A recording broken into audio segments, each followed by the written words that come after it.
அனைவருக்கும் வணக்கம். இப்போ நம்ம கூட இந்திரா தேவி சகோதரி அவங்க வந்திருக்காங்க. நாடார்குடி.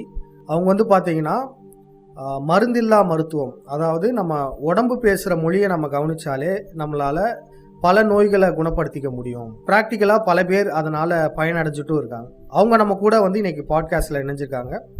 பல சுவாரஸ்யமான விஷயங்களை நம்ம இப்போ பேசிக்கலாம். அக்கா வணக்கம்க்கா. வணக்கம் தம்பி, நல்லா இருக்கீங்களா? நல்லா இருக்கேன். வணக்கம்.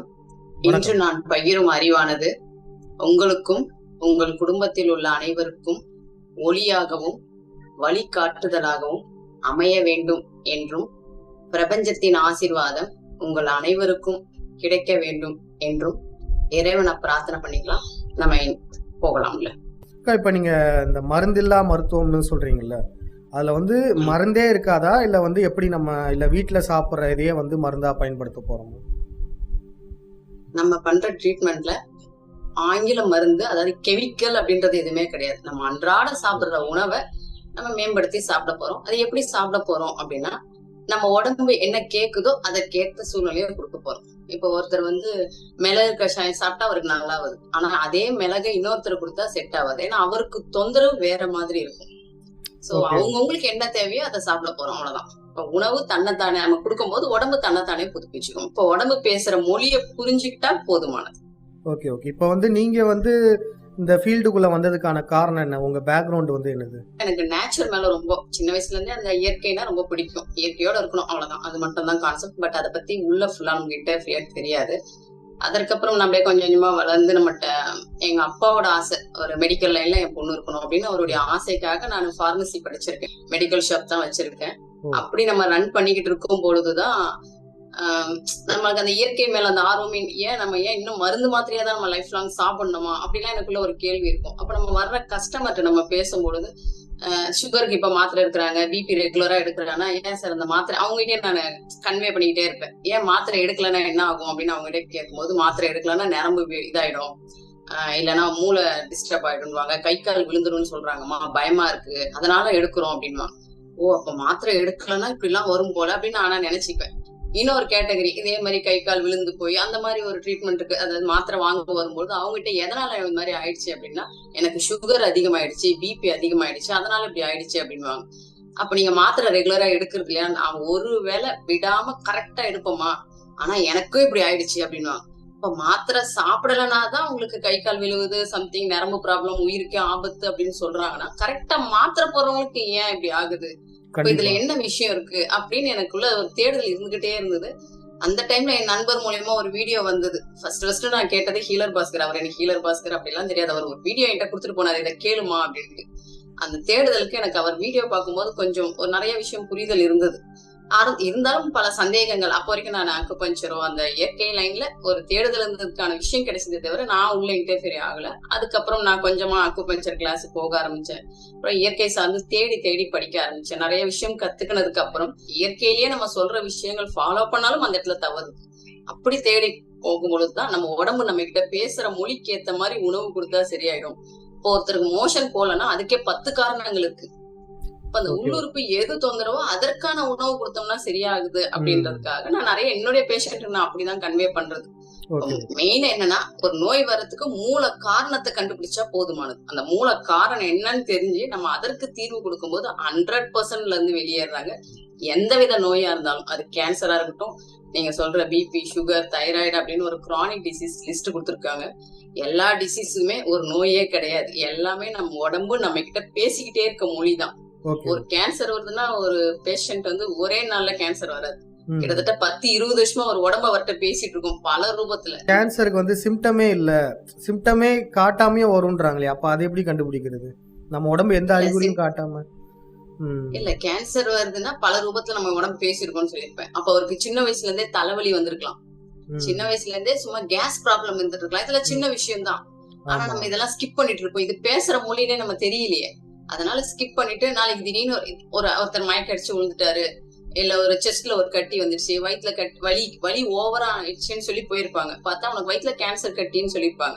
அவர்கிட்ட நல்லா டீப்பா கேட்டீங்கன்னா, எனக்கு பல வருஷமா எனக்கு சாப்பிட்டாவே நெஞ்சு எரியும், நெஞ்சுக்குள்ள குத்திக்கிட்டே இருக்கும், இப்படி எல்லாம் சொல்லியிருப்பாரு. ஆனா இதுதான் இதனுடைய மூல காரணம்னே தெரியாம அதுக்கு தனியா ட்ரீட்மெண்ட் எடுத்துட்டு இருப்பாங்க. இல்ல அந்த டைம்ல எரியும் போது ஒரு டேப்லெட், இல்ல அந்த டைம்ல ஏதாவது ஒண்ணு லிக்விட் எடுத்து குடிச்சுக்கிட்டு இருப்போம். இதுதான் மூல காரணம்னு தெரியாம நம்ம லாஸ்ட் ஸ்டேஜ் வந்தோடனே உங்களுக்கு வயித்துல இவ்வளவு பெரிய கட்டிங் பாத்தீங்களா, உங்களுக்கு சிம்டம்ஸே இவ்வளவு நாளா தெரியலன்னு நம்மள மண்டையை ஆட்டிக்கிறோம். ஆனா ஆனா அது இன்னும் ஒரு உண்மை கிடையாது. சிலரும் பல இருக்காங்க. வருஷம். என்னன்னா ம். ஒரு சின்ன நெஞ்சுகிட்ட சின்ன வலினாலும் டக்குன்னு பயந்துடுறாங்க. ஹார்ட்ல இஷ்யூவா ஆமா. அந்த மாதிரியும் ஆளுங்க. அப்ப அவங்களுக்கெல்லாம் நம்ம எப்படி இது பண்றது? அவங்க கவனிக்க தான் இல்ல செய்யறாங்க. இல்ல பயம் தான் மூல காரணம் நோய்க்கு. இப்ப ஓகே பயம் ஓகே. எப்ப வருதுன்னா, நம்மளுக்கு ஏதாவது உடல்ல தொந்தரவு வந்தோம்னா நம்மள அறியாமலே ஒரு பயம் வந்துருது. ஆமா. இல்லைன்னு சொல்லல. ம். ஏன்னா நெஞ்சில வலி வந்தாவே உனக்கு ஹார்ட் அட்டாக் வந்துருமான்னு தான் முத கேள்வி வருது. ஆமா ஆமா. நெஞ்சில ஏன் வலி வருது? நேத்து நான் வந்து நிறைய வயிறு முட்டை சாப்பிட்டு படுத்திருக்கலாம். அதனால நெஞ்சு வலிக்குது. அப்ப சுடுதண்ணி கொஞ்சம் குடிச்சீங்கன்னாவே போதுமானது. இப்ப ஓகே ஓகே. பேசிக் என்னன்னா, வயிறு பேசுற மொழியை கரெக்டா தெரிஞ்சுக்கிட்டா போதுமானது. ம். வயிறு உங்களுக்கு கிளியரா இருந்தாவே போதுமானது. ஓகே. இப்ப பல பேருக்கு நான் பார்த்துட்டேன். இந்த இடத்துல சளி ம். கேள்விப்பட்டிருக்கீங்களான்னு தெரியல. எப்பவுமே எனக்கு இந்த இடத்துல சளி ஆமா. இருந்துகிட்டே இருக்கும். ஆமா ஆமா ஆமா. டைட்டா இருக்கும். நான் நைட் எந்திரிச்சு தண்ணி குடிச்சா கூட அப்படி ம். முழுங்கினா கூட உள்ளுக்குள்ள ஏதோ ஒண்ணு கட்டியா ஆமா. இருக்குன்னு இதுக்கே என்கிட்ட ஒரு பேஷண்ட் வந்தாங்க. 20 வருஷமா அவங்க ஒரு கவர்மெண்ட் ஸ்கூல்ல ஹெட் மாஸ்டர் பிரின்சிபல். ஓகே. அவங்க ம். அவங்க 20 வருஷமா இந்த ப்ராப்ளத்துக்கு அவங்க எல்லா ஹாஸ்பிட்டலும் போகாத இடம் இல்ல. எல்லா ஓகே. இடத்துலயும் ஸ்கேன் பண்ணி பார்த்துட்டாங்க. உள்ள டியூப் விட்டு பார்த்தா உங்களுக்கு எதுவுமே இல்ல. ம். ஆனா அவங்களுக்கு அந்த ஃபீலிங் இருந்துகிட்டே இருக்கு. இருந்துகிட்டே இருக்கு. ஒரு ஸ்டேஜ்ல டாக்டர் என்ன சொல்லியிருக்காங்கன்னா, இவங்க சும்மா சொல்றாங்க அப்படின்னு அவங்க கிட்ட வாதம் பண்ணதுனால அவங்க ஓகே. அதோட அமைதியாயிட்டாங்க. அவங்க வீட்டுல இருக்கவங்க எல்லாம், நீ சும்மா ஏமா எப்ப பார்த்தாலும் இங்க ஏதோ இருக்கிற மாதிரி கற்பனை பண்றதுனாலதான் உனக்கு அங்க இருக்கு. அவங்க ஒருவேளை நம்மளுக்கு இப்படிதான் இருக்கு போலன்னு அவங்க இருந்துட்டாங்க. அதுக்கப்புறம் என்னுடைய வீடியோ பார்த்துட்டு எனக்கு கால் பண்ணாங்க. நீங்க ஓகே. சொல்ற மாதிரி எனக்கு இங்க பல வருஷமா இருக்கீங்க, யாருமே நம்பல, நீங்க ஒருத்தர் தான் அதை கரெக்டா சொன்னீங்க அப்படின்னாங்க. அப்ப அந்த இடத்துல உடம்பு என்ன தெரியுமா, அவங்களுக்கு 20 வருஷமா இருக்குன்னா 20 வருஷமா நான் கிட்னி நான் ஹீட்டா இருக்குன்னு உங்ககிட்ட பேசுற மொழி அவ்வளவுதான் சிம்பிள். ஓ. அவங்க அதை வருஷமே கிளியர் பண்ணியிருந்தாங்கன்னா அந்த தொந்தரவு 100% கிளியர் ஆயிடும். Okay okay. இந்த மாதிரி சின்ன தொண்டைக்கும் சின்ன கிட்னிக்கும் விஷயங்கள் எப்படி நம்ம கனெக்ஷன் ஆச்சு? ஆமா எல்லா உறுப்புமே அதுதான் உள்ளுறுப்பு. அகத்தின் அழகு முகத்தில் தெரியும் ம். கேள்விப்பட்டிருக்கீங்களா? ஆமா ஆமா அப்ப நம்ம ஆமா. உள்ளுறுப்போட கனெக்டிவிட்டி தான். இப்ப தொண்டையில எனக்கு தைராய்டு இருக்கு, தொண்டை வலிக்குது, தொண்டை கமருது, இது எல்லாத்துக்கும் கிட்னி நான் பலவீனமா இருக்கேன்னு பேசுற மொழிதான். நோய் கிடையாது. நான் தொந்தரவுல இருக்கேன்னு பேசுற மொழி ஓ அவ்வளவுதான். Okay okay. அப்ப அதோட கண்ணு கனெக்டிவிட்டி. லிவர்னு சொல்லுவாங்கல்ல. கண்ணுக்கு லிவர், காது. ஆமா ஆனா ஆமா. காதுக்கு தானே கிட்னின்னு சொல்லுவாங்க. காதும் கிட்னியும் ஒரே மாதிரி. காதும் கிட்னி எல்லா ம். உறுப்பும் ஒன்னோட ஒண்ணு பிணைஞ்சு ஓகே அப்படியே ஓகே. பிணைஞ்சுதான் இருக்கும். இப்ப இந்த இடத்துல ம். சளி வர்றதுக்கு, இந்த இடத்துல நிக்கிறதுக்கு ஒன்லி கிட்னி மட்டும் கிடையாது. மெயின் பொருளா நான் கிட்னி சொல்றேன். ஓகே. அதோட நுரையீரலும் கொஞ்சம் டிஸ்டர்ப் ஆயிருக்கலாம். நிச்சயம். கிட்னியோட வயிறும் கொஞ்சம் டிஸ்டர்ப் ஆயிருக்கலாம். இதோட ம். அந்த ரெண்டும் இணையதான் நமக்கு இந்த இடத்துல அந்த சளி கட்டிக்கிட்டே இருக்கும். 10 வருஷமா 20 வருஷமா 50 வருஷமா நம்மளும் போய் சேர்ந்துருவோம். ஏன் இருக்குதுன்னே ம். தெரியாம நம்மளும் போய் தெரியாம. சேர்ந்துருவோம். ஆனா அதுக்கான காரணம் என்னன்னா, அந்த உள்ளுறுப்பு பலவீனமா இருக்கு. உள்ளுறுப்புனா ரொம்ப எல்லாம் கிடையாது. நம்ம உடம்புன்னு சொல்றாங்களா, இவ்வளவுதான் நம்ம உடம்பு. கழுத்துக்கு கீழே இடுப்புக்கு மேல. ஆமா. அதுக்குள்ள இருக்க உறுப்புகள் பலவீனம் தான் நோய். அவ்வளவுதான். அது எந்த உறுப்பு பலவீனம் தெரிஞ்சா போதுமானது. நம்ம இது எப்படி தெரிஞ்சுக்கலாம் அப்படின்னா, அந்த உடம்பு பேசுற மொழியை புரிஞ்சுக்கிட்டா போதுமானது. ஓகேக்கா. இப்ப நீங்க வந்து என்னென்ன மாற்று மருத்துவம்னு சொல்றாங்கல்ல, அது மாதிரி என்னென்ன மாற்று மருத்துவம் உங்களுக்கு நீங்க கத்துக்கிட்டீங்க? ஃபர்ஸ்ட் அக்கு ஹீலிங் தான் கிளாஸ் போனேன். அக்கு ஹீல் அது பண்றது பிராணி கேள்விப்பட்டிருக்கீங்கன்னு ஹீலிங்கா? நினைக்கிறேன். பிராணி ஹீலிங், ம். பிராணி ஓகே. ஹீலிங், டிஸ்டன்ஸ் ஹீலிங், அந்த ம். கிளாஸ் தான் போயிருந்தேன். ஓகே. அதை கத்துக்கினதுக்கு அப்புறம் தான் நான் அக்கு பஞ்சர், அது வந்து ஓகே. நீடில் போடுறதுதான் கத்து கொடுத்தாங்க. ஓகே. ஆரம்பத்துல நான் ஒரு 2-3 வருஷம் நீடிலே போட மாட்டேன். Just okay. அக்கு ஹீலிங்கா மாத்திட்டேன். ட்ரீட்மெண்ட் ம். வர்றவங்கள நம்ம டச் பண்ற இடத்துல நீடில் போடாம ஹீலிங் பவர் கொடுக்க சரி ஆரம்பிச்சேன். ஓகே. அதுக்கப்புறம் கூசா சிகிச்சை கேள்விப்பட்டீங்களான்னு தெரியல. பாத சிகிச்சை, ஓகே ஓகே. ஆமா. பாதம் ம். பாத சிகிச்சை. சரி. அதுக்கப்புறம் யோகா ஒரு 3 மந்த் சென்ட்ரல் கவர்மெண்ட் நடத்தின ஸ்கில் ட்ரஸ்ட் மூலியமா அதுல போய் ட்ரெயின் அப் ஆனேன். Okay okay. அப்புறம் கலர் தெரப்பி இப்படின்னு ம். நிறைய விஷயம் அதுல இருந்து நம்ம ஒன்னொன்னா கத்துக்கிட்டே வந்ததான். வர்ம தெரப்பி, ஓகே அது ஓகே. கைரோ பிராக்டர்னு சொல்லுவாங்க. எலும்புகளை சரி பண்ணும் பொழுது உங்க உள்ளுறுப்பு தானே ஆமா சரியாகும். ஆமா. ஓகே. ம். அப்புறம் இந்த ஸ்கேல்ப் தெரப்பி.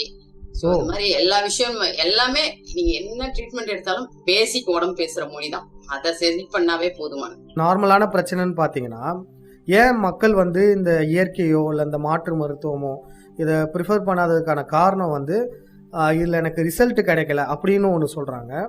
அதே சமயத்தில் எனக்கு உடனடியாக தீர்வு இல்லை அப்படின்றதையும் சொல்கிறாங்க. இப்போது ஒரு ஹார்ட்டில் பிரச்சனை அப்படின்னா அது வந்து அலோபதி சைடில் வந்து உடனடியாக தீர்வு கொடுக்க முடியுது. அப்போ இங்கே வந்து அந்த உடனடி தீர்வும் அங்கே பிரச்சனையாக இருக்குது. நிறைய பேருக்கு வந்து தீர்வும் கிடைக்க மாட்டேங்குது அப்படின்னு நினைக்கிறாங்க. அப்போ வந்து நீங்கள் உங்கள்கிட்ட வந்திருப்பாங்கள்ல ட்ரீட்மெண்ட்டுக்கு, உங்கள் கிளைண்ட்ஸ் இருப்பாங்க. அதில் வந்து கொஞ்சம் கிரிட்டிக்கலாக உள்ளது அப்படிப்பட்டதையே வந்து தீர்வு பண்ணியிருக்கேன் அந்த மாதிரி எதுவும் இருக்கா இன்ட்ரெஸ்டிங் ஒரு டெஸ்டிமோனல்? அந்த மாதிரி நிறைய இருக்கு. அப்படின்னு பார்த்தோன்னா கொரோனா ஸ்டேஜ்ல வேணா எடுத்துக்கலாம். ஏன்னா அந்த ஓகே. டைம்ல ரொம்ப பீக்கா இருந்தது. கொரோனாவா? ஓகே. அரௌண்ட் ஆமா கொரோனா ஸ்டேஜ் சரி. பயங்கர பீக்ல இருந்திருக்கும், ம். கேள்விப்பட்டிருப்பீங்க. ஆமா. அந்த டைம்ல ஹாஸ்பிட்டல்ல நிறைய அதுவும் ஏஜ்டு பர்சன்ட்டுக்குலாம் வந்து உள்ள ம். அலோடே இல்லைலாம் சொல்லிட்டு இருப்பாங்க. ம். பெட் இல்லாதனால வயசாயிடுச்சு, நீங்க வீட்டுக்கே போயிடுங்க, சின்ன பசங்களுக்காவது அங்க பெட் இருக்கட்டும்னு சொல்லி கேள்விப்பட்டிருப்பீங்க. அப்ப நிறைய ம். பேரை சேர்க்கல. அப்படி எனக்கு ஒரு பேஷண்ட் எனக்கு கால் பண்ணாங்க. ம். அரௌண்ட் 65 மேலதான் இருக்கும் அவருக்கு. எனக்கு அங்க இருந்து எனக்கு ஹாஸ்பிட்டல்ல இருந்து கால் பண்றாங்க. இந்த மாதிரி கொரோனா அவருக்கு முத்தி போயிடுச்சு. ஜஸ்ட் அந்த லங்ஸ் வந்து பம்ப் பண்றதே வந்து 15% தான் இருக்குன்றான். 50 ஆமா. ஆர் 30 தான் ஆமா. இருக்கு. ம். அவர் இதோட இந்த லங்ஸ் பம்ப் இன்னும் குறைஞ்சிரும், இவரை காப்பாத்த முடியாது, அதனால ஓகே. அவரை வீட்டுக்கு கூட்டு போயிடுங்கன்னு சொல்லிட்டாங்க போல ஹாஸ்பிட்டல்ல. எனக்கு அப்படிதான் எனக்கு கால் பண்ணாங்க. ஓகே. ஓகே. அழுதுகிட்டே தான் பேசினாங்க. நீங்க வாங்க, அங்க ஹாஸ்பிட்டல்ல முடியாதுன்னு சொன்னதா தான் சொல்றீங்க, அதனால வாங்க பாக்கலாம்னு சொன்னேன். வந்தாங்க, உடனே அன்னைக்கே தான் வந்தாங்க. வரும்போது ம். ஃபுல் கவசத்துல வந்தாங்க. அங்க 1 வாரமா 2 வாரமா ஹாஸ்பிட்டல்ல இருந்திருக்காரு. ம். ஃபுல்லா பேக் பண்ணி ஃபேமிலி முதற்கொண்டு அப்படியே கவர் ம். மூடிட்டு தான் வந்திருந்தாங்க. இங்க வந்த உடனே நான் சொன்ன ஒரே விஷயம், ம். எல்லாத்தையும் அந்த கவர் பண்ணதெல்லாம் வெளியே தூக்கி போட்டுட்டு தான் இங்க உள்ள வரணும்னு. ஓகே. ஏன்னா நான் மாஸ்க் எதுவுமே நான் போடல. ஏன்னா பயப்பட வேண்டிய அவசியம், நம்ம உடம்பு நம்மளுக்கு ஏதாவது பேச போகுது. அந்த கிருமின்றாங்க பாருங்க, அந்த டாபிக் வேணா நான் அப்புறம் வரேன். கிருமின்னு சொல்லி நம்மள பயமுறுத்திட்டே இருக்காங்க. சோ அவங்க வந்த பேஷண்ட் கூட வந்தவங்க எல்லாமே பயந்தாங்க. மேடம் நீங்க, ஏன்னா என் வீட்டுல நான் வீட்லயே தான் பாக்குறேன், என் பசங்க எல்லாம் இருக்கிறாங்க, நீங்க எதுவுமே போடாம இருக்கீங்களே, பயம் இல்லையா? அதெல்லாம் ஒண்ணும் இல்ல, யாருக்கு பயப்படுறீங்களோ வெளியே போங்கன்னு சொல்லிட்டேன். அவர் வந்தாரு, நார்மலா உட்காந்து எப்போ எப்படி நம்ம நார்மலா எப்படி நாடி பார்ப்போம், கை தொட்டு பார்ப்போம், இப்படிதான் நான் அவரை நார்மலா ட்ரீட்மெண்ட் பண்ணி, எனக்கு டைமிங் 1 வாரம் நான் சொல்ற மாதிரி ஃபாலோ பண்ணுங்க, 1 வாரத்துல உங்களுக்கு ஹார்ட் பம்ப் எல்லாமே நார்மலா, அந்த லங்ஸ் பம்ப் எல்லாமே சூப்பர் ஆயிடும் அப்படின்னு. ஆனா ஃபர்ஸ்ட் ஒரு 2-3 நாள் அவர் ஃபாலோ பண்ணல. இதெல்லாம் ஒண்ணு இல்ல, நம்ம நார்மலா நம்ம சாப்பிடுற உணவை இப்படி சாப்பிடுங்கன்னு சொல்ல போறோம், வேற ஒண்ணு இதுக்காக நீங்க போய் தனியா செலவு பண்றதோ இதுக்காக கிடையாது. இப்படி சாப்பிடுற உணவை இந்த உணவு சாப்பிடுங்க, நம்ம அவங்களுக்கு ஏத்த மாதிரி ஷெட்யூல் கொடுத்தோம். அவர் ஆனா 2 நாள் அதெல்லாம் நான் பண்ண முடியாது, இதெல்லாம் ஒரு விஷயம், இதை பண்ணா சரியாயிடுமா அப்படின்னு ஒரு நம்பிக்கை எல்லாம் தான் இருந்தாரு. அப்புறம் அவர்கிட்ட கொஞ்சம் சொல்லி 3ஆவது நாள்ல இருந்து ஃபாலோ பண்ண ஆரம்பிச்சாரு. கரெக்டா ஒரு 5ஆவது நாள்லாம் அவருக்கு நல்ல மாற்றம் தெரிஞ்சது. இப்ப அது கொரோனா முடிஞ்சு இத்தனை வருஷம் ஆயிடுச்சு, இன்னமும் நல்லா தான் இருக்கிறாரு, ஒன்னும் பிரச்சனை இல்லை. சோ அந்த ஒரு அந்த நேரத்துல அவர் வந்து ஹோப் கொடுத்தோம், நல்லாவும் ரெடி ஆனார், நல்லாவே பர்ஃபெக்ட் ஆயிட்டாரு. இன்னொரு விஷயம்னு பாத்தீங்கன்னா, இப்ப ரீசெண்டா ஒரு வாரத்துக்கு முன்னாடி ஒரு பேஷண்ட், சின்ன பொண்ணுதான், கிட்டத்தட்ட அவளுக்கு 19 வருஷமா. அவளுடைய ப்ராப்ளம் என்னன்னா, அப்படியே ஒரு படன்னு ஒரு மைண்ட வரும்போதெல்லாம் அப்படியே ரொம்ப படபட, அப்படி பேசும்போதே அவளுக்கு அந்த ஒரு படப்படப்பு இருந்துகிட்டே இருக்கும். எனி டைம் என்கிட்ட வரும்போதே அப்படிதான் இருக்கும். அவ என்கிட்ட வரும்போது எவ்வளவு நல்லா இருக்குமா அப்படின்னா, அரௌண்ட் 2007ல இருந்து இருக்குக்கா. அவளுக்கு கிட்டத்தட்ட என்ன ஒரு 29 வயசுன்னு வச்சுக்கோங்களேன். அப்ப சின்ன வயசுல இருந்தே அந்த ப்ராப்ளம் இருக்கு. டாக்டர்கிட்ட எல்லா இடத்தையும் பார்த்துட்டு வந்தேன், உனக்கு ஒண்ணுமே இல்லை, எல்லா ஸ்கேன் எல்லாமே எடுத்தாச்சு, உனக்கு எல்லாம் சூப்பரா இருக்கு அப்படின்னு தான் சொன்னாங்க. அந்த பொண்ணுக்கு அந்த படப்படக்குது, நம்ம சொல்றதே அது கான்சென்ட்ரேஷனே இல்ல அவளுக்கு, நம்ம சொல்றது எதையுமே கேட்க மாட்டா. நீ மாத்திரை இத்தனை வருஷமா நான் போட்டுட்டு இருக்கேன்க்கா, எனக்கு டாக்டர் இன்னும் 1 வருஷம் போடு, இன்னும் 1 வருஷம் போடு, இன்னும் 1 வருஷம் போடுன்னு இப்போ ஒரு 5 வருஷமா சைக்காட்ரிக் டேப்லெட் எடுத்துட்டு இருக்கா. இதை நீ விட்டுட்ட அப்படின்னா மூளை நரம்பு வெடிச்சிரும், அதனால 100% போடணும், இன்னும் 6 மாசம் போடணும்னு சொல்லி கம்பல்ஷன் கொடுத்துருக்காங்க. நீ நான் சொல்ற மாதிரி கேளு அப்படின்னு சொன்னோம். அவளுக்கு அது நம்பிக்கை இல்ல, இந்த இயற்கை பக்கம் வந்தா எப்படி சரியாயிடுமா, நான் இத்தனை வருஷமா நீ மாத்திரை போட்டிருக்க, ஆனா உனக்கு இதுல தீர்வு கிடைக்கலையே, போக போக மோசமாகுது தானேன்னா, ஆமா எனக்கு தெரியுது, ஆனா எனக்கு பயமா இருக்கு, யாரு இருந்தாலும் பயப்படும். 2 பேருக்கு இருந்தாலும் அவன் பயப்பட ஆரம்பிச்சு. என்ன நோயின்னு கண்டுபிடிச்சாங்கன்னு கேட்டா டாக்டர் சொல்லுவாங்க, இது லட்சத்துல ஒருத்தருக்கு தான் வரும் அப்படிதனால 10 பேஷண்ட் இந்த ஒரு காரணத்தை தான் சொல்றாங்க. டாக்டர் வந்து லட்சத்துல ஒருத்தருக்கு தான் வரும், உனக்கு வருதுன்னு அவங்க ஓப்போ நம்மளுக்கு மட்டும் தான் இது வந்திருக்கு போல உலகத்துல அவங்க நினைச்சிருக்காங்க. ஆனா 10 பேர் வரும்போது நான் பார்க்கும்போது எல்லாருக்குமே இந்த நோய் இருக்கு. அந்த பேஷண்ட் வந்து அந்த படப்படப்பு இருந்துகிட்டே இருந்தது. கொஞ்சம் நம்ம போப் கொடுத்து, இவளுக்கு இதுல வேற தைராய்டு சின்ன வயசுல இருந்தே. இப்ப தைராய்டுனாவே ஆல்ரெடி சொல்லிட்டோம், அவளுடைய கிட்னி டிஸ்டர்பா இருக்கு, எல்லாமே கொஞ்சம் தொந்தரவு இருந்துகிட்டே இருக்கு, படபடப்பா இருக்கு, நரம்பு சம்பந்தமான மாத்திரை. நானும் கொஞ்ச நேரம் பேச்சு கொடுத்தேன், பேசும்போது பேசதான் கடைசியா தெரிஞ்சது ஒண்ணுமே இல்ல, சின்ன வயசுல இருந்து அவ சரியா உணவு சாப்பிடாததுனால வந்த தொந்தரவு, அவ்வளவுதான். நீ சரியாவே சாப்பிட மாட்டியாமா அப்படின்னு கேட்டா, அதுக்கப்புறம் தான் லிஸ்ட் தெரியுது. அவ சாப்பிடுவா, அவ சாப்பிடுற உணவு எல்லாமே இந்த ஏதாவது இப்ப எனக்கு பசிக்குது உடனே போய் ஒரு பாதாம் ஜூஸ் வாங்கி குடிச்சுக்கிறது, ஏதாவது பசிக்குது ஒரு 2 பிஸ்கெட் சாப்பிட்டுக்கிறது, இந்த மாதிரி உணவு மட்டும். இந்த உணவு தான் அவங்களுடைய சின்ன வயசுல இருந்தே. அப்ப நம்ம பேசும்போதுதான் தெரியுது, அவங்க கூட அவங்க ஃப்ரெண்டு வந்திருந்தாங்க, ஸ்கூல்ல படிச்ச பொண்ணு. அவ அப்பதான் சொல்றான், ஆமாக்கா அவங்க அப்பா பின்னாடியே ஓடியாருவாரு, சின்ன வயசுல இருந்து பின்னாடியே ஓடியாரு சாப்பாடு ஸ்கூலுக்கு எடுத்துட்டு வருவாராம், ஊட்டி விடுவாராம், சாப்பிடுமா சாப்பிடுமா, எனக்கு தேவையில்லை தேவையில்லைன்னு எல்லாம் தள்ளி விட்டுருக்கா. அப்ப அவங்க ஃப்ரெண்டு கிட்ட வர சொல்லிட்டு போவாராம், நீ வந்து என் பொண்ணு கொஞ்சம் சாப்பாடு சொல்லுமா சாப்பிட சொல்லுமான்ட்டு. ஆனா இவ அவ்வளவா சாப்பிடவே மாட்டாக்கா அப்படின்னா. அதுக்கப்புறம் அவ அப்படியே அந்த சாப்பிடாமையே ஸ்கிப் பண்ணிட்டா. ஒரே பொண்ணுன்னும் போது செல்லமா இது அதுன்னு வாங்கி கொடுத்துருப்பாங்க, அவ சாப்பாடு ஸ்கிப் பண்ணி இது மட்டும் தான் சாப்பிட்டுருக்கா. அதுக்கப்புறம் ஆஃப்டர் மேரேஜ் போது கண்டிப்பா ஏதாவது குடும்பத்துல அந்த இஷ்யூஸ் பிரச்சனை இதெல்லாம் இருக்கும். சோ அது வேற கொஞ்சம் நானும் சாப்பிட மாட்டேன்னு ஒரு வீராப்பா இருந்து ஏற்கனவே சாப்பிடாத பொண்ணு சாப்பிடாமயே இருந்திருக்கா. இந்த நேரத்துலதான் அந்த தொந்தரவும் ஆரம்பத்துல இருந்ததை விட கொஞ்சம் அதிகமாயிட்டே போயிருக்கு பீக். இப்ப ரீசெண்டா சொன்ன விஷயம், அவங்களுக்கு டாக்டர்ஸ் என்ன சொன்னாங்கன்னா, இந்த பொண்ணு நடிக்கிறா, இதெல்லாம் ஒண்ணுமே இவளுக்கு இல்லவே இல்லை, இவன் நடிக்கிறா. அப்ப அவங்க வீட்டுல அவங்க கணவர் கேக்குறாராம், ஏன் நீ நடிக்கிற அப்படின்னு சொல்லிதான் கேள்வி கேட்டதா. அப்ப நம்ம நடிக்கிறோமோ அப்படின்னு அதுவே அவளுக்கு மன அழுத்தத்தை கொடுத்துருக்கு. அப்புறம் இதெல்லாம் இப்ப சொல்லி ஒன்னும் நீ பயப்படாத, இதை ஃபாலோ பண்ணுன்னு சொன்னோம். இதுல ஃபாலோ பண்ணதுக்கு எந்த வித மாத்திரையா அந்த 5 நாள் விடுறதுக்கே கஷ்டப்பட்டேன். நான் ஒரு 3 நாள் இருந்து ட்ரை பண்ணுன்னு சொல்லி நான் கைட் பண்ணிட்டே இருப்பேன். சும்மா கிடையாது, எப்பவுமே என்னுடைய வாட்ஸ்அப் நம்பர் கொடுத்துருவேன். எனி டைம் எனக்கு மெசேஜ் பண்ணிட்டே இருப்பான், தினமும் என்னென்ன நடக்குது எனக்கு அப்டேட் பண்ணு, பயப்படாதன்னு சொன்னா அதே மாதிரியே ஹோப் கொடுத்தேன். அவ்வளவு கரெக்டா ஃபாலோ பண்ணா. நாளை விட 2வது நாள் கொஞ்சம் இம்ப்ரூவ்மெண்ட், 3வது நாள் இப்ப கரெக்டா 5 நாள், இன்னையோட 5வது நாள். நேத்து எனக்கு மெசேஜ் அனுப்புறான், இப்ப நான் வீட்டுக்கு வந்திருக்காங்க கெஸ்ட். முன்னாடி எல்லாம் நின்று கெஸ்ட் வந்திருந்தாங்க, அவங்க 2 பேர் இருந்தாவே அப்படியே கால் அப்படியே ஒதுரு மக்கில தள்ளுற மாதிரி இருக்கும், மயக்கம் வரும். இப்ப நான் நின்னு பேசுறேன், கூட்டத்துல போய் நிக்கிறேன், என்னால கொஞ்சம் அந்த போல்டு வருது, எனக்கு அந்த பயன்றதே இல்ல, நல்ல மாற்றம் இருக்கு அப்படின்னு அந்த அளவுக்கு சொல்லியிருக்கேன். இந்த மாதிரி நிறைய இருக்கு கேஸ். கடைசியா அந்த கிருமி பத்தி சொல்லியிருந்தீங்களா, சொல்ல போறேன். ஏன்னா இப்ப நோய் வரதுக்கு முக்கிய காரணம் என்ன சொல்றாங்க, தொற்று, நோய் தொற்றுனா இந்த கிருமி இது அதெல்லாம் சொல்றாங்க, வைரஸ் கிருமி வந்துருச்சு, இன்ஃபெக்ஷன் வந்திருக்கு, எப்பவுமே கைய வந்து சானிடைசர் போட்டு கழுவிக்கிட்டே இருங்க, எப்பவுமே சுத்தமா இருங்க அப்படின்னு சொல்றாங்க. நம்ம முன்காலத்துல இந்த மாதிரி ஃபெசிலிட்டிஸ் இருந்ததா? எப்ப பார்த்தாலும் சோப்பு போய் 2 நிமிஷத்துக்கு ஒரு தடவை கழுவுறதோ அந்த மாதிரி எதுவும் கிடையாது. அப்ப மக்கள் வந்து குளிக்கிறதெல்லாம் வெறும் மண் எடுத்து உடம்புல தேய்ச்சுப்போம், இல்ல வெறுமனே உடம்புல ஊத்திட்டு ஓடி வந்துருவோம். இல்லன்னா அப்படிதான் நம்ம குளிச்சு தண்ணி கூட ஆத்து தண்ணியெல்லாம் குடிச்சு நார்மலா அப்படியே போய் நம்ம போயிட்டு குளிச்சுட்டு வந்துட்டு இருப்போம். அப்ப வராத கிருமி. சரி, இப்ப டெக்னாலஜி இவ்வளவு வந்துடுச்சு, கரெக்டா? அப்ப அந்த டெக்னாலஜி கிடையாது, நம்ம அப்படியே இருந்தோம். ஒரு 100ல ஒரு 2 பேருக்கு வேணா நோயாளியா இருந்திருக்கலாம் போன காலத்துல, நம்ம போன ஜெனரேஷன்ல 100ல 2 பேர். அந்த 2 பேர் வர்றதுக்கு காரணம் இவங்க சுத்தம் இல்லாம இருக்கிறதுதான். எல்லா இடத்துலயும் அப்படியே அவங்க கை வைக்கிறாங்க, மண்ணை போட்டு பெரட்டி அப்படியே போய் உட்காந்து சாப்பிடுறாங்க. இதுதான் அவங்களுக்கு வந்து நோய் வந்திருக்கு அந்த 2 பேருக்கு அப்படின்னு சொல்லிதான் நம்மள வந்து இப்ப நாங்க டெக்னாலஜில வளர்ந்துட்டோம்ட்டு நிறைய கெமிக்கல் சோப்பா இருக்கட்டும் நிறைய விஷயம் வந்திருக்கு. இவ்வளவு விஷயம் வளர்ந்ததுக்கு அப்புறம் இப்ப நோய்கள் பெருகி இருக்கணுமா குறைஞ்சிருக்கணுமா? அவங்கள பொறுத்தவரையும் பெருகி இருக்கணும்.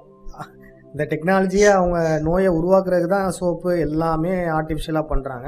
பட் குறைஞ்சிருக்கணும். டெக்னாலஜி அதிகமானா நோய் குறையும். 100ல 2 பேருக்கு நோய் வந்ததுன்னா இப்ப இருக்கக்கூடாது, நோயாளியே இருக்கக்கூடாது. கண்டிப்பா. கரெக்டா? ஏன்னா டெக்னாலஜி வளர்ந்துச்சு, இன்ஃபெக்ஷன் நாங்க தான் ஒழிச்சிட்டோமே, கையில சோப் போட்டு கழுவி ஒரு இன்ஃபெக்ஷன் கூட இல்லாம வச்சிருக்கோம். அப்ப நோய் வரத்துக்கு முக்கிய காரணம் என்னன்னா கிருமி குறைஞ்சிருக்கிறது தான்.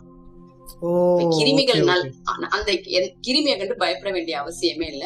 கிருமி நம்மளுக்கு நல்லது மட்டும் தான் பண்ணும். அந்த கிருமி அளவுக்கு அதிகமாகும் பொழுதுதான் நோய். அப்ப எப்ப அளவுக்கு அதிகமாகும் பொழுதுதான், வெப்பம் அதிகமாகும் பொழுது அல்லது குளிர்ச்சி அதிகமாகும் பொழுது நம்மளுக்கு அந்த கிருமி வந்து ஆட்டோமேட்டிக்கா உற்பத்தி ஆகும். அதுதான் நோய். அந்த ஹீட்டு குளிர்ச்சி எப்ப உற்பத்தி ஆகும் அப்படின்னா, வெளியெல்லாம் சூழ்நிலை விட்டுருங்க, நம்ம உடம்பு அளவுக்கு அதிகமான சூடு அல்லது அளவுக்கு அதிகமான குளிர்ச்சி தான் நோய்க்கு மூல காரணம். நான் சொன்னோம்ல, மூல காரணம் தான் நோய். அந்த மூல காரணம் என்னன்னா அளவுக்கு அதிகமான சூடு, அளவுக்கு அதிகமான குளிர்ச்சி. ஆனா சித்த மருத்துவத்துல சொல்லுவாங்க வாதம், பித்தம், கபம். இப்ப பித்தம் அப்படின்றது சூடு, கபம்ன்றது குளிர்ச்சி. இந்த இடத்துல இந்த வாதம்ன்ற விஷயத்த நான் சொல்லவே மாட்டேன். வாதம் எப்ப வருதுன்னா அளவுக்கு அதிகமான சூடாகும் பொழுது, அந்த இடத்துல அந்த காத்து வாதம் சேரும் பொழுது ஹீட், அதாவது பித்தவாதம் சொல்லுவாங்க. அதுவே வந்து குளிர்ச்சி அதிகமாகும் போது அந்த வாதம் நம்ம உடம்புல காத்து இருந்துகிட்டே தான் இருக்கும். ஒரு காத்து இருந்தாதான் நம்ம, அதாவது நம்ம சுத்தி காத்து இருந்துகிட்டே தான் இருக்கும், காத்து இல்லைன்னா நம்மளால இருக்க முடியாது. சோ அது பேசிக் தான், ஜெனரல், அது எல்லா இடத்துலயும் இருக்கிறது. அதோட அந்த ஹீட் அதிகமாகும் போது பித்தவாதம், அதுவே அந்த குளிர்ச்சி அதிகமாகும் போது கபவாதம். அவ்வளவுதான். சோ நோய் வரத்துக்கு மூல காரணம் அளவுக்கு அதிகமான சூடு, அளவுக்கு அதிகமான குளிர்ச்சி தான். ஆமாங்கா. இப்ப நம்ம இப்ப நான் பார்த்ததுலயுமே கூட இப்ப வந்து அந்த பைல்ஸ் இதெல்லாம் சொல்லுவாங்கல்ல, அது வந்து காமனா வந்து பாத்தீங்கன்னா உடம்பு சூடாயிருச்சு, நீங்க வந்து உடம்பு ஹீட் ஆனாலும் உங்களுக்கு வந்து அப்படிதான் வந்து காமனா எல்லாருக்கும் தெரியும். ஆனா அதுல இன்னொன்னு என்னன்னா, உடம்பு குளிர்ச்சியானாலும் வருது அப்படின்றது அதுக்கப்புறம் தான் தெரியவே வந்தது. ஒவ்வொரு கண்டிப்பா. குளிர்ச்சினாலும் அந்த இஷ்யூஸ் வரும். உட்காந்தே இருந்தா. ம். அதிகமா வேலை ம். பார்த்தாலும் வரும். ஆ, அதிக குளிர்ச்சி ஏற்பட்டாலும் அந்த மாரி வரும் அப்படின்ற மாரி. அப்ப நீங்க சொல்ற மாரி பார்க்கும்போது, எல்லாத்துடைய மூலம் பார்க்கும்போது, ஒண்ணு சூடு, இல்ல வந்து குளிர்ச்சி. இது சார்ந்து தான் இருக்கு. ஓகே, கண்டிப்பா. ஓகே. மூலம்னாவே பாடி ஹீட்ன்னு நெனச்சுக்கிட்டு இருக்கோம். எனக்கு ஏற்கனவே மண்ணீரல் ஓவரா குளுமை அடைஞ்சிட்டு இருக்கு. நீங்க அப்ப போய் இளநீர் குடிச்சீங்க தான் மோஷன் போல. என்னுடைய காரணம் என்னன்னா, மண்ணீரல் ஓவரா குளுமை அடைஞ்சிச்சு. நான் இப்ப போய் இளநீர் குடிச்சா எனக்கு மோஷன் போகுமானா, இன்னும் மோசமாயிடும். ஓகே, ஓகே, அடிவயிறுலாம் வலி ஓகே, எடுத்துரும். ஓகே. உங்களுக்கு உள்ளுறுப்பு எதுன்னு பலவீனம் தெரிஞ்சு நீங்க அதுக்கேத்த உணவு குடுத்தீங்கன்னா போதுமானது. Okay, okay, okay. நம்ம தெரியாம ஜஸ்ட் இயற்கையாவே நம்ம மருத்துவம் பண்ணாலும் ஒர்க் அவுட் ஆவாது.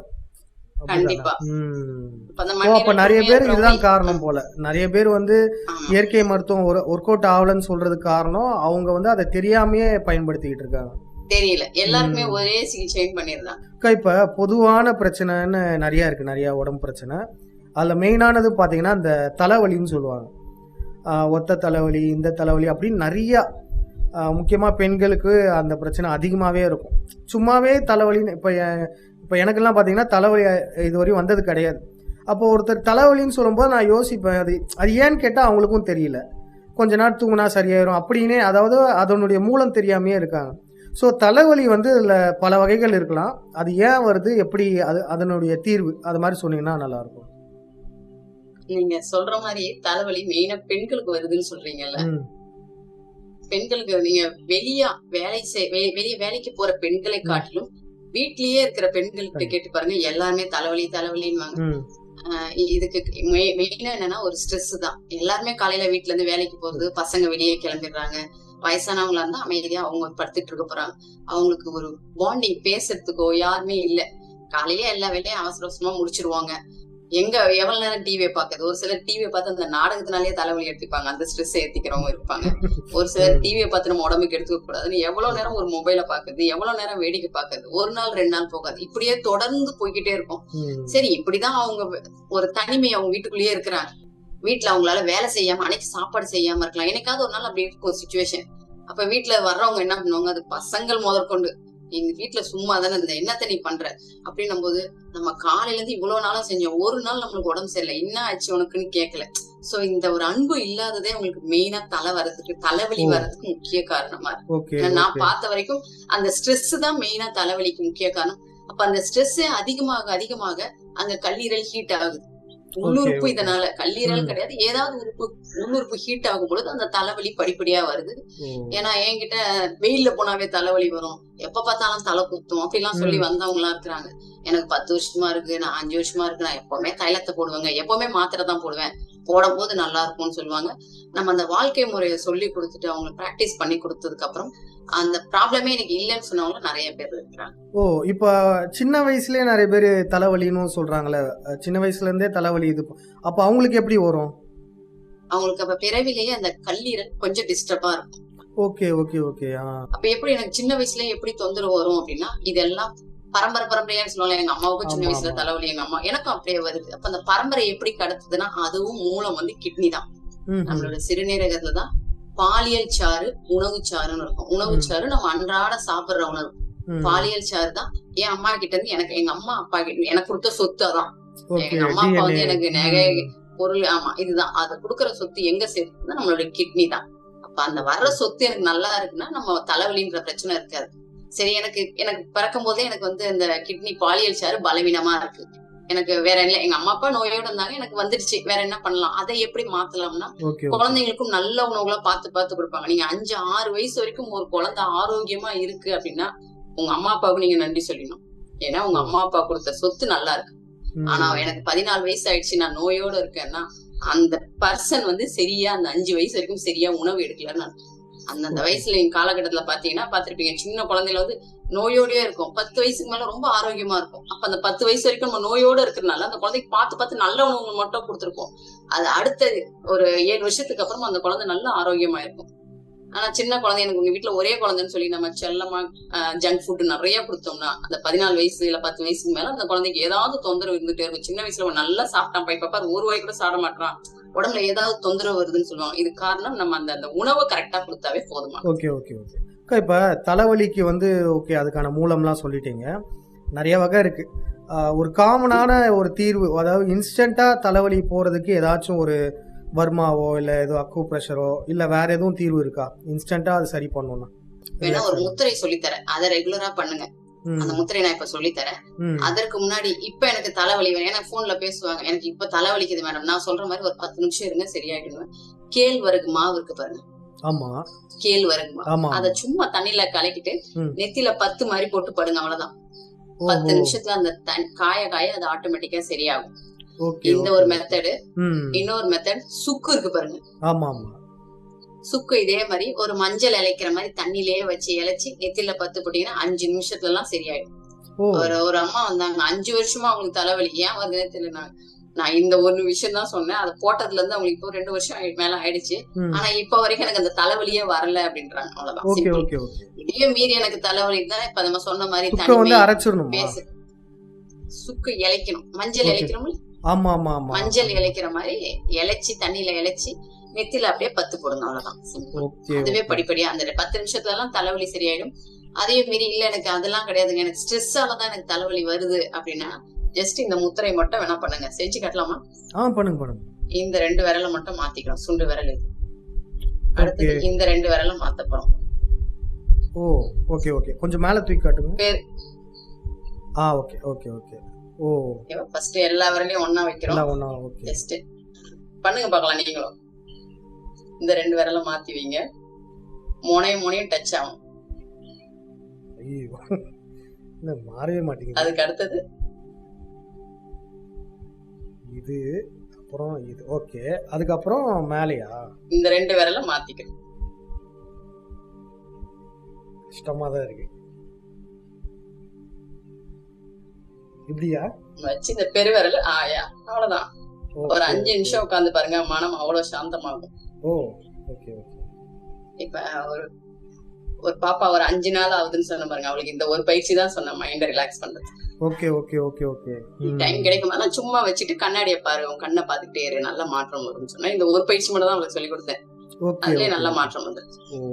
இந்த பயிற்சி பண்ணீங்கன்னாவே போதும். எனக்கு தலைவலிக்குதா, சும்மா ஜஸ்ட் என்ன காரணம்ன்றத தெரிஞ்சுக்கோங்க. நேத்து நான் தூங்காம இருந்திருப்பேன், அதனால எனக்கு தலைவலி, அப்ப நல்லா தூங்கி எந்திரிச்சிருங்க. அப்ப உங்களுடைய காரணம் என்னன்னு தெரிஞ்சு, எதுவுமே இல்லைங்க, யாருமே எனக்கு வீட்டுல பேசுறதுக்கு ஆள் இல்ல, அதனால ஸ்ட்ரெஸ் வருது, இதை பண்ணீங்கன்னா ஸ்ட்ரெஸ் ஆட்டோமேட்டிக்கா குறைய ஆரம்பிக்கும். ஓகே ஓகே ஓகே அக்கா, இவ்வளவு நேரம் நல்லா இன்ட்ரெஸ்டிங்கான ஒரு இது பேசியிருக்கோம். இன்னும் நம்ம இதை கண்டினியூ பண்ணலாம், நிறைய விஷயம் நம்ம தொடர்ந்து பேசுவோம். மக்களும் எதுவும் பிரச்சனைன்னு கேட்குறாங்கன்னா அந்த தலைப்பை எடுத்துவும் பேசலாம். அதே மாதிரி உங்களை தொடர்பு கொள்ளணும்னா உங்களுடைய கான்டாக்ட் நம்பரும் நான் கமெண்ட் செக்ஷன்ல நான் கொடுத்துட்றேன். ஓகே தம்பி, வாய்ப்பு கொடுத்தமைக்கு ரொம்ப ரொம்ப நன்றி. மக்களுக்கும் எந்த தொந்தரவு இருந்தாலும் என்னுடைய வாட்ஸ்அப் நம்பர் டிஸ்கிரிப்ஷன்ல வந்துடும். ஸோ எந்த ப்ராப்ளம் இருந்தாலும் எனக்கு வாட்ஸ்அப்ல மெசேஜ் பண்ணுங்க, கால் பண்ணாதீங்க, மெசேஜ் பண்ணுங்க. எந்த நிமிஷத்துல இருந்தாலும் உங்களுக்கு நான் ஹெல்ப் பண்ணிக்கிட்டே இருப்பேன். நிச்சயமாக.